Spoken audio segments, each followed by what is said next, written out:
शांति 28 दिसंबर 2021 की साकार मुरली है। मीठे बच्चे प्रैक्टिस करो, मैं आत्मा हूँ, मैं आत्मा हूँ। शरीर का भान छोड़ दो, बस शिव बाबा को याद करते करते घर जाना है। आज का प्रश्न है, शिव बाबा को किन बच्चों पर बहुत बहुत तरस पड़ता है? उत्तर है, जो बच्चे अपना वैल्यूएबल समय व्यर्थ गवा देते हैं, बाप का बनकर बाप की सर्विस नहीं करते, उन पर बाप को बहुत बहुत तरस पड़ता है। बाबा कहते, मेरे बच्चे बने हो तो फर्स्ट ग्रेड बनकर दिखाओ।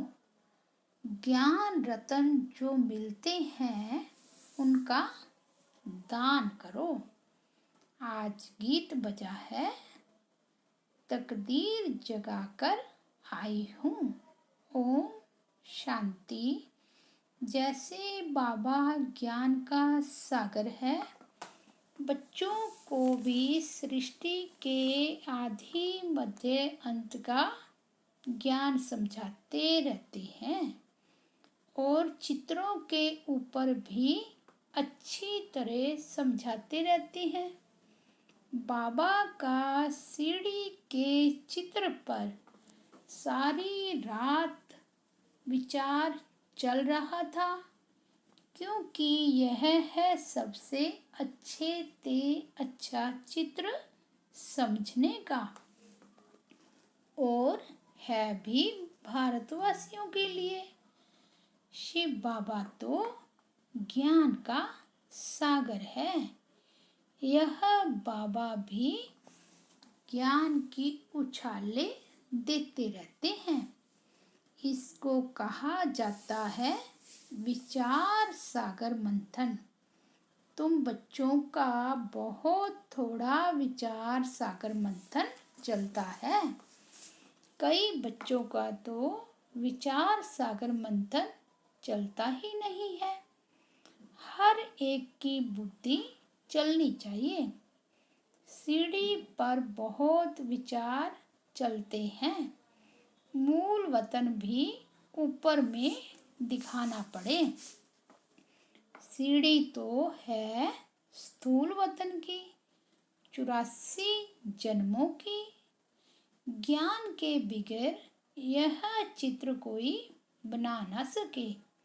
ज्ञान तो तुम बच्चों में ही है। सीढ़ी बनाते भी विचार सागर मंथन चलते रहना चाहिए। यह बड़ी अच्छी चीज है। ऊपर में मूल वतन भी जरूर चाहिए। समझाया जाता है, आत्माएं मूल वतन में स्टार्ट होती है। मूल वतन के बाद है ब्रह्मा विष्णु शंकर पुरियां, जिसको सूक्ष्म वतन कहा जाता है। सीढ़ी में तो भारत का ही दिखाते हैं। भारत पावन था, अभी पतित है। अक्षर सब लिखने पड़ते हैं। बेचारे मनुष्य तो कुछ भी नहीं जानते। जो पूज्य थे वही पुजारी बने हैं। यह किसको भी पता नहीं है। तुम्हारे में भी नंबरवार हैं जो जानते हैं। राजधानी स्थापन हो रही है।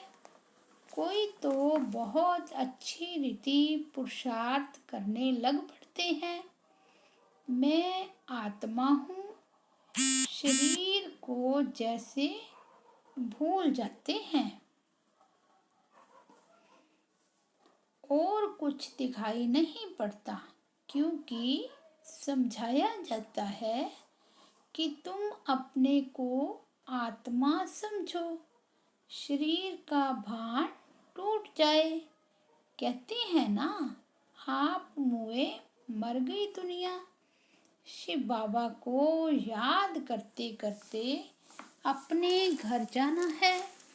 इस अवस्था को जमाने में ही मेहनत है। सीढ़ी पर भी समझाया जाता है कि भारत में आदि सनातन देवी देवता धर्म था, तो सुख शांति पवित्रता थी। अभी मनुष्य दुखी हुए हैं तो घर को याद करते हैं। कोई को भी इस सीढ़ी के चित्र पर समझाना बहुत अच्छा है।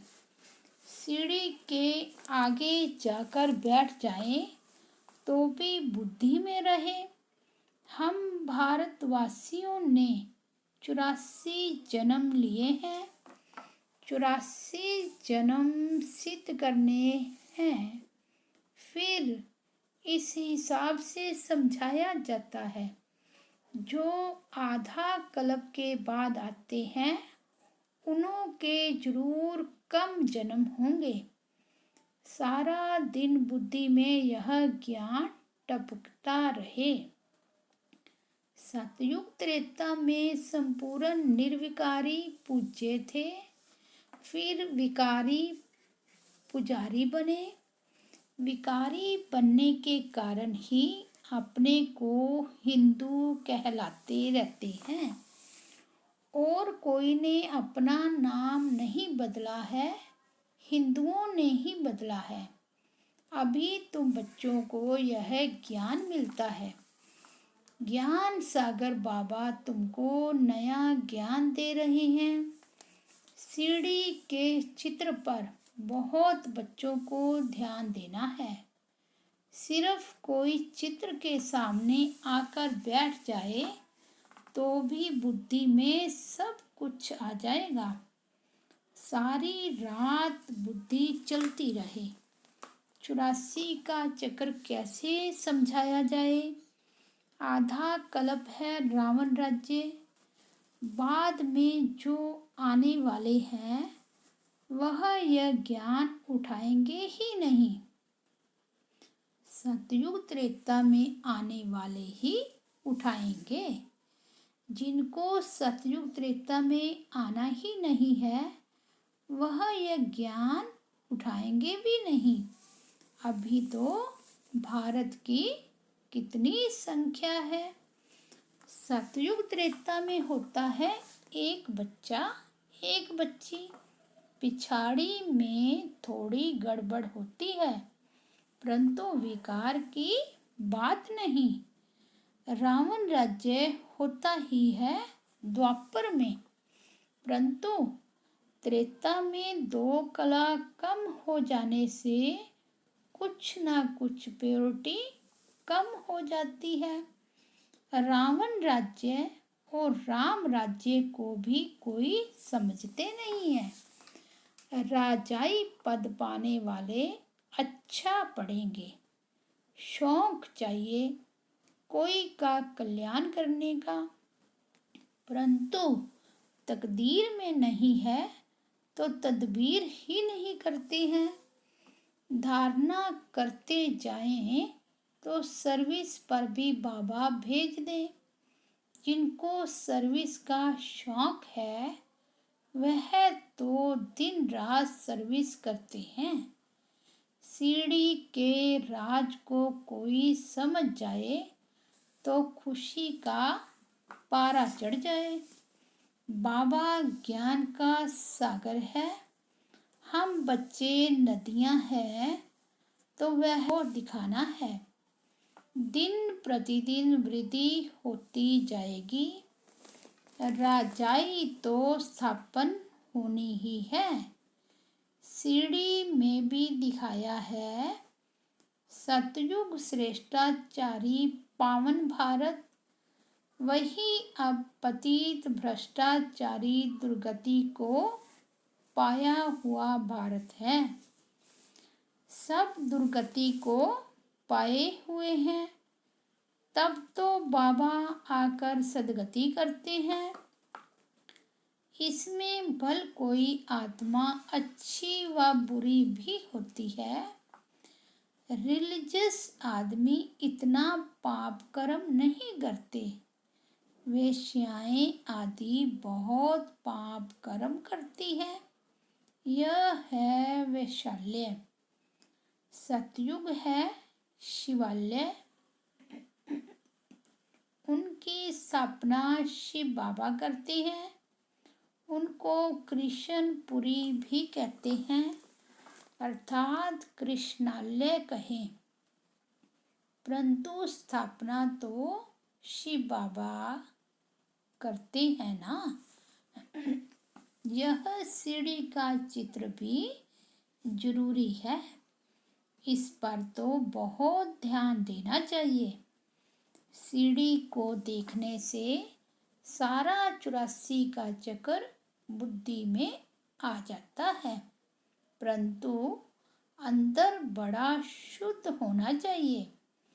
शिव बाबा से योग हो तब नशा चढ़े और पद भी पा सकें। ऐसे नहीं कहना चाहिए कि जो मिलेगा, तकदीर में जो होगा। सर्विस का शौक रखना चाहिए। शरीर पर तो भरोसा नहीं है। आगे चलकर क्लैमिटीज भी जोर से आती रहेगी, फिर खाली हाथ जाएंगे। अर्थक्वेक में लाखों मनुष्य मर पड़ते हैं, तो डर रहना चाहिए। योग की यात्रा से हम सतो प्रधान बन जाए, फिर औरों को भी बनाना है। धन दिए धन न खुटे, मेहनत करनी है।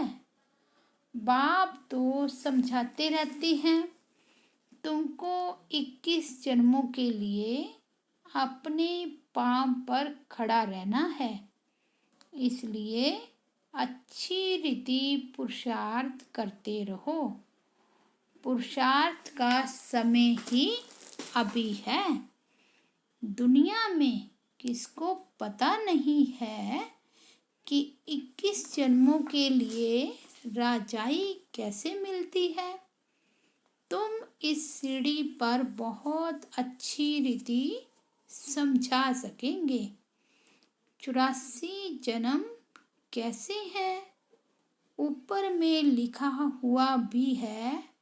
शिव भगवानुवाच, निराकार पतित पावन ज्ञान का सागर समझा रहे हैं। जिनको समझाते हैं वह फिर औरों को भी समझाएंगे कि बच्चे, तुमको अब कारुण का खजाना मिलता है, तो वह लेना चाहिए। ऊंच पद पाना चाहिए। यह है प्रवृत्ति मार्ग का ज्ञान। एक ही घर से एक भांति ज्ञान में है, दूसरा नहीं है। खिटखिट तो होगी ही। यह सैंपलिंग लग रहा है। हम पूज्य से पुजारी कैसे बने, यह राज बड़ा समझने का है। जो सबसे जास्ती पूज्य पावन बनते हैं, वही सबसे जास्ती पतित बनते हैं। इनके बहुत जन्मों के अंत में ही प्रवेश किया है। सब पतित है ना। बाप भी समझाते हैं, तो दादा भी समझाते हैं, तो दादियाँ भी समझाती हैं। बहन भाइयों का धंधा ही यह है। ग्रस्त व्यवहार में रहते कमल फूल समान रहें, तो तुमसे भी तीखे जा सकते हैं। जो कांटों के जंगल में रहते सर्विस करते हैं, उनको फल जास्ती मिलता है। ग्रस्त व्यवहार में रहते सर्विस बहुत अच्छी करते हैं, उनको सर्विस में बड़ा मज़ा आएगा। शिव बाबा भी मदद तो करेंगे ना, कहेंगे अच्छा सर्विस छोड़कर फलानी जगह जाओ। जैसे देखो निमंत्रण मिलते हैं प्रोजेक्टर शो के लिए, 4-5 मुख्य चित्र भी ले जाओ, वहाँ सर्विस करके आओ। सर्विस के जो शौकीन होंगे कहेंगे हम जाकर समझाते हैं, वहाँ सेंटर भी खुल सकता है। निमंत्रण तो बहुत मिल सकते हैं, सर्विस वृद्धि को पाती रहेगी। बाप गायन तो करेंगे ना, यह बच्चा बहुत अच्छी सर्विस करने वाला है। कोई तो सर्विस से 3 कोस दूर भागते हैं। सर्विस का शौक रखने से मदद भी मिलती है। जितना बाप की सर्विस करेंगे उतना ताकत मिलेगी, आयु भी बढ़ेगी, खुशी का पारा चढ़ेगा, नामी ग्रामी भी होंगे अपने कुल में। पुरुषार्थ से इतना ऊंच बन सकते हो तो इतना पुरुषार्थ करना चाहिए। चलन से ही मालूम पड़ जाता है किसको सर्विस का शौक है। रात दिन अपनी कमाई का चिंतन रखना पड़े, बहुत भारी कमाई है। बाबा को भी कब कब ख्याल आता है जाकर बच्चों को रिफ्रेश करें, बहुत खुशी होगी। बाबा को तो सर्विसेबल बच्चे ही याद पड़ते हैं।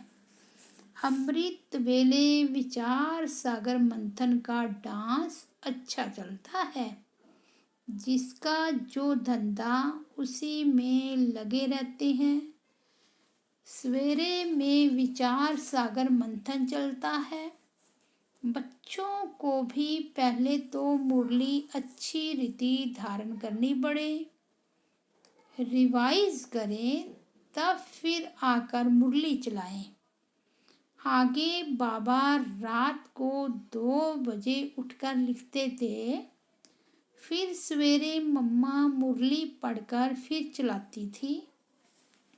भल मुरली हाथ में ना भी लेवें तो भी अच्छी चला सकती हैं। जिन जिन बच्चों को मुरली पढ़ने और उस पर चिंतन करने का शौक है वह सर्विस करते रहेंगे। मुरली पढ़ने से जाग पड़ेंगे। यह मुरली छपने का काम तो बहुत जोर से चलेगा, टेप का भी काम बहुत बढ़ जाएगा। मुरली विलायत तक भी जाएगी। कोई की बुद्धि में बैठ जाए तो एकदम नशा चढ़ जाएगा। उठते बैठते 84 का चक्र बुद्धि में फिरता रहेगा। कोई की बुद्धि में तो कुछ भी नहीं बैठता है, खुशी का पारा नहीं चढ़ता है। तुम्हारा तो सारा दिन धंधा ही यह रहना चाहिए। यह है ऊंचे ते ऊंचा धंधा। बाबा को व्यापारी भी कहा जाता है ना। यह अविनाशी ज्ञान रत्नों का व्यापार कोई बिरला करे। सारा दिन बुद्धि में यही फिरता रहना चाहिए और खुशी में मस्त रहना चाहिए। यह खुशी है सारी अंदर की। आत्मा को खुशी होती है, ओहो हमको बाबा मिल गया है। बेहद के बाप ने 84 जन्मों की कहानी सुनाई है। बच्चे बाप का, टीचर का शुक्रिया मानेंगे ना। स्टूडेंट टीचर द्वारा पास होते हैं तो फिर टीचर को सौगात भी भेज देते हैं। तुम बच्चे जानते हो बाबा हमको ऊंच पढ़ाई पढ़ाते हैं जिससे हम विश्व के मालिक बन जाते हैं। यह पढ़ाई है बहुत सहज, परंतु पूरा ध्यान नहीं देते हैं। फर्स्ट क्लास नॉलेज है। इनको समझने से कारून का खजाना मिलता है भविष्य में। कमाल है ना। हर एक बच्चा समझ सकता है हम किस ग्रेड में हैं। सारा मदार है सर्विस पर। बाबा तो कहेंगे 3rd ग्रेड से निकल 1st ग्रेड में आ जाओ, तब कुछ पद पा सकेंगे। 21 जन्मों की रिजल्ट निकल जाती है। बाबा को तो तरस पड़ता है। व्यर्थ समय गवाते हैं। बाबा समझाते हैं ड्रामा प्लान अनुसार मुझे आना पड़ता है सदगति देने के लिए। यह है ही दुर्गति की दुनिया। पूछो तुम दुर्गति में हो तो कहेंगे हमारे लिए तो यहाँ ही स्वर्ग है। हम तो स्वर्ग में बैठे हैं। यह बुद्धि में नहीं आता है कि स्वर्ग सतयुग को कहा जाता है। बड़े बड़े पंडित विद्वान हैं, किसकी भी बुद्धि में नहीं आता है कि यह तो पुरानी आयरन एज्ड दुनिया है। बड़े घुमंड से बैठे हैं। कितना भक्ति मार्ग का जोर है। भक्ति का तो बहुत पंप है। कुंभ के मेले पर लाखों मनुष्य जाते हैं। यह है अंतिम पंप। माया इस तरफ आने नहीं देती है। चूहे मिसल फूंक देती है, सारा खून चूस लेती है। अच्छा, मीठे मीठे सिकिलदे बच्चों प्रति माता पिता बाप दादा का याद प्यार और गुड मॉर्निंग। रूहानी बाप की रूहानी बच्चों को नमस्ते। हम रूहानी बच्चों की रूहानी बाप दादा को याद प्यार, गुड मॉर्निंग और नमस्ते। धारणा के लिए मुख्य सार।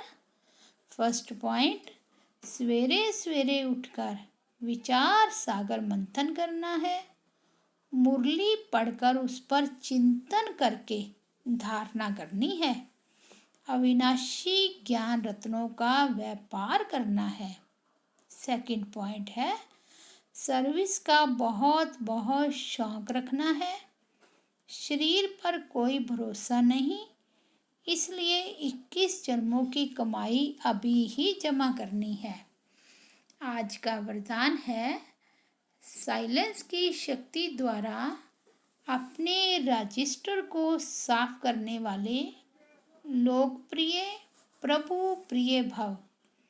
जैसे साइंस ने ऐसी इन्वेंशन की है जो लिखा हुआ सब मिट जाए, मालूम न पड़े, ऐसे आप साइलेंस की शक्ति से अपने रजिस्टर को रोज साफ करो तो प्रभु प्रिय व दैवी लोकप्रिय बन जाएंगे। सच्चाई सफाई को सभी पसंद करते हैं, इसलिए एक दिन के लिए किए हुए व्यर्थ संकल्प व व्यर्थ कर्म की दूसरे दिन लीक भी न रहे, बित्ती को बित्ती कर फुल स्टॉप लगा दो तो रजिस्टर साफ रहेगा और साहिब राजी हो जाएगा।